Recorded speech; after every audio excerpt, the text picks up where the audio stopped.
ದುರಂತ ಪ್ರಕರಣ ಮೈಸೂರಲ್ಲಿ ನ್ಯಾಯಾಂಗ ಆಯೋಗ ಕಚೇರಿ ಶುರುವಾಯಿತು.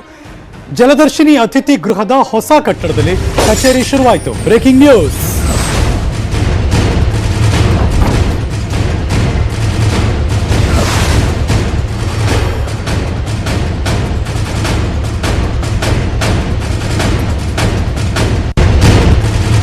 ಎರಡು ಬೇರೆ ಬೇರೆ ಜಿಲ್ಲೆಗಳು. ಆಕ್ಸಿಜನ್ ದುರಂತ ನಡೆದಿದ್ದು ಚಾಮರಾಜನಗರದಲ್ಲಿ, ಆದರೆ ನ್ಯಾಯಾಂಗದ ತನಿಖೆ ನಡೀತಾ ಇರೋದು ಮೈಸೂರಿನಲ್ಲಿ. ಚಾಮರಾಜನಗರದಿಂದ ಮೈಸೂರಿಗೆ ಹೋಗಿ ವಿವರಣೆ ಕೊಡಬೇಕು. ಹತ್ತತ್ರ 60-65 ಕಿಲೋಮೀಟರ್. ಮೃತರ ಸಂಬಂಧಿಕರು, ಘಟನೆ ಬಗ್ಗೆ ತಿಳಿದವರು ಮೈಸೂರಿಗೆ ಹೋಗಬೇಕು. ಸಂಘ ಸಂಸ್ಥೆಗಳು ಮೈಸೂರಿನ ಕಚೇರಿಗೆ ಹೋಗಬೇಕು. ಮೈಸೂರಿಗೆ ಹೋಗಿ ದೂರು ಸಲ್ಲಿಸಲು ಆಯೋಗ ಪ್ರಕಟಣೆ ಮಾಡಿದೆ. ಲಾಕ್ಡೌನ್ ಇರೋದ್ರಿಂದ ಮೈಸೂರಿಗೆ ಹೋಗೋದು ಹೇಗೆ? ಈಗ ಅಂತರ ಜಿಲ್ಲಾ ಓಡಾಟಕ್ಕೆ ಬ್ರೇಕ್ ಕೂಡ ಬಿದ್ದಿದೆ. ಮೈಸೂರಿಗೆ ಹೇಗೆ ಹೋಗಬೇಕು? ಸಂಬಂಧಪಟ್ಟವರು ಇದೇ ಪ್ರಶ್ನೆ ಮಾಡ್ತಿದ್ದಾರೆ. ಕರೆಕ್ಟೇ. ದೂರು ಸಲ್ಲಿಸಲು ಆಗದ ಮೇಲೆ ತನಿಖೆ ಹೇಗೆ ನಡೆಯುತ್ತೆ? ನಾವು ಮೈಸೂರಿಗೆ ಹೋಗಲು ಸಾಧ್ಯ ಆಗೋದಿಲ್ಲ. ಚಾಮರಾಜನಗರದಲ್ಲಿ ಕಚೇರಿ ತೆರೆಯೋದಕ್ಕೆ ಒತ್ತಡ ಮಾಡ್ತಿದ್ದಾರೆ.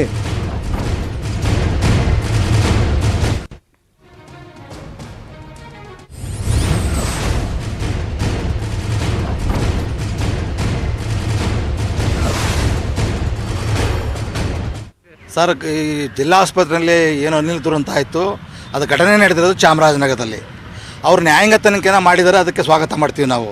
ಆ ನ್ಯಾಯಾಂಗ ತನಿಖೆ ಕಚೇರಿ ಮಾಡಿರೋದು ಮೈಸೂರಿನಲ್ಲಿ. ಇಲ್ಲಿಂದ ಚಾಮರಾಜನಗರದಿಂದ ಅನೂರು ಭಾಗದಿಂದ ಬರಬೇಕಾದ್ರೆ ಚಾಮರಾಜನಗರಕ್ಕೆ ಹೆಚ್ಚು ಕಮ್ಮಿ 90 ಕಿಲೋಮೀಟ್ರ್ ಮೇಲಾಗ್ತದೆ. ಮೈಸೂರಿಗೆ ಹೋಗಲಿಕ್ಕೆ 130 ಕಿಲೋಮೀಟ್ರು. ಈಗಾಗಲೇ ಸರ್ಕಾರ ಏನು ಹೇಳಿದೆ ಅಂದರೆ ಅಂತರ್ ಜಿಲ್ಲಾ ಪ್ರವಾಸ ಯಾರು ಅಂತ ನಿರ್ದೇಶ ಮಾಡಿದೆ.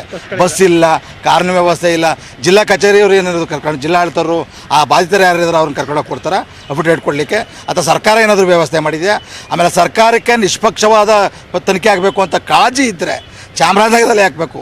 ಯಾಕೆಂದರೆ ಈ ಜಿಲ್ಲಾ ಕೇಂದ್ರದಲ್ಲಿ ಆಯಿತು ಅಂದರೆ ಅಲ್ಲಿ ಯಾರ್ಯಾರು ಅವತ್ತು ನೊಂದಿದ್ದಾರೆ, ಆ ಘಟನೆನ ಯಾರು ನೋಡಿದರೆ, ಆ ಪ್ರತ್ಯಕ್ಷ ಸಾಕ್ಷಿಗಳೆಲ್ಲ ಹೇಳಲಿಕ್ಕೆ ಸಾಧ್ಯ ಆಗ್ತದೆ. ಸರ್ಕಾರಕ್ಕೆ ಏನಾಗಿದೆ ಅಂದರೆ ಅಲ್ಲೆಲ್ಲೋ ಕಚೇರಿ ತೆರೆದುಬಿಟ್ಟು ಇದನ್ನು ತೇಲಿಸಬೇಕು. ಯಾರೋ ಹೋಗಬಾರ್ದು ಜನ. ಈಗಾಗಲೇ 3 ದಿನ ಆಗಿದೆ. 6 ದಿನ ಟೈಮ್ ಕೊಟ್ಟವ್ರೆ. ಇನ್ನು 3 ದಿನ ಮುಗಿದೋಯ್ತು ಅಂತ ಹೇಳಿದ್ರೆ ಯಾರೂ ಬರಲಿಲ್ಲ ಅಂತೇಳೋ ತೇಲ್ಸೋ ಒಂದು ಪ್ರಯತ್ನವನ್ನು, ಆ ಯಾರು ಬಾಧಿತರು ಅವ್ರಿಗೆ ಅನ್ಯಾಯ ಮಾಡೋ ಒಂದು ಪ್ರಯತ್ನವನ್ನು ಸರ್ಕಾರ ಮಾಡ್ತದೆ. ಸರ್, ಮೈಸೂರಲ್ಲಿ ಮಾಡಿರೋದು ನಮ್ಗೆ ಮೈಸೂರಿಗೆ ಹೋಗೋಕೆ ಆಗಲ್ಲ ಸರ್. ನಮ್ಮ ಯಜಮಾನರು ಆಕ್ಸಿಜನ್ ದುರಂತಲ್ಲಿ ತೀರೋಗ್ಬಿಟ್ಟಾರ. ಅವರೇ ಓಡಾಡ್ತಿದ್ದು ಮಾಡ್ತಿದ್ದು. ನಾನು ಹೆಣ್ಣೆಂಗ್ಸು ಒಬ್ಬಳೆ, ನಮ್ಮ ಮನೇಲಿ ಯಾರೂ ಇಲ್ಲ. ನನಗಂತೂ ಮೈಸೂರೇ ಗೊತ್ತಿಲ್ಲ. ನಮ್ಗೆ ನಗರ ಆದರೆ ಹೆಂಗೆ ಬಂದು ಚಾಮರಾಜನಗರದಲ್ಲೇ ಕಚೇರಿನವ್ರು ಮಾಡಿದ್ರೆ ನಮ್ಗೆ ಇಲ್ಲಿ ಬಂದು ಏನೋ ನಮ್ಮ ಕಷ್ಟ ಸುಖನ ಅವ್ರ ಜೊತೆಗೆ ಹೇಳ್ಕೊಂಡು ನಮ್ಮ ಯಜಮಾನ್ರ ಹೆಸರು ಕೈ ಬಿಟ್ಟು ಹೋಗೋದ ಅಂತ ಹೇಳ್ಕೊಂಡು ನಾವು ಕೊಡ್ಬೋದು ಸರ್. ಮೈಸೂರಿಗೆ ನಾನು ಹೆಂಗೆ ಹೋಗೋಕ್ಕದ್ದು ಸರ್? ಮೈಸೂರೇ ನನಗೆ ಗೊತ್ತಿಲ್ಲ ಸರ್, ಹೆಂಗೆ ಹೋಗ್ಬೇಕು ಏನೂ ಗೊತ್ತಿಲ್ಲ ಸರ್. ಬಸ್ ಇಲ್ಲ. ಆಮೇಲೆ ಲಾಕ್ಡೌನು ಸರ್. ಈ ಟೈಮಲ್ಲಿ, ಈ ಲಾಕ್ಡೌನ್ ಟೈಮಲ್ಲಿ ನಾ ಹೆಂಗೆ ಹೋಗೋಕ್ಕಾದ ಸರ್? ಹೆಣ್ಣೆಂಗ್ಸು ನಾವು ಒಬ್ಬ ಹೋಗೋಕ್ಕಾದ ಸರ್?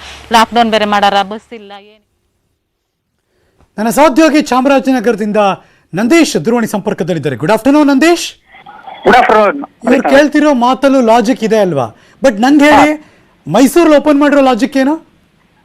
ಅದೇ ಗೊತ್ತಾಗ್ತಾ ಇಲ್ಲ ಮೈಸೂರಲ್ಲಿ ಯಾಕೆ ಮಾಡಿದ್ದಾರೆ. ಯಾಕಂದ್ರೆ ಚಾಮರಾಜನಗರದಲ್ಲಿ ಮೂಲಭೂತ ಸೌಕರ್ಯ ಇದೆ ಆ ಕಚೇರಿ ತೆರೋದಕ್ಕೆ.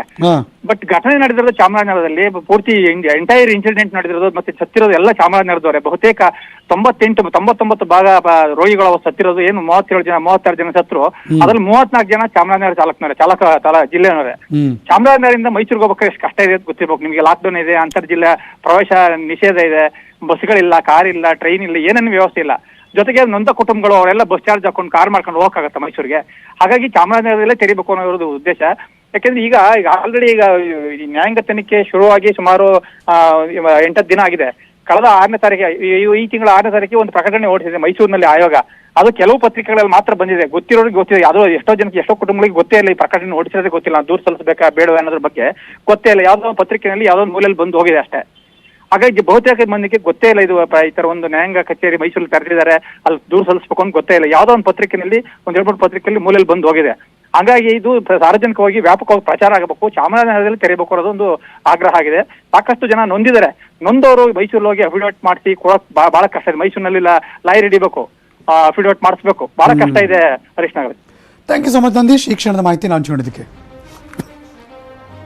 ಮುಂದುವರಿತು ಒಂದು ಬ್ರೇಕ್.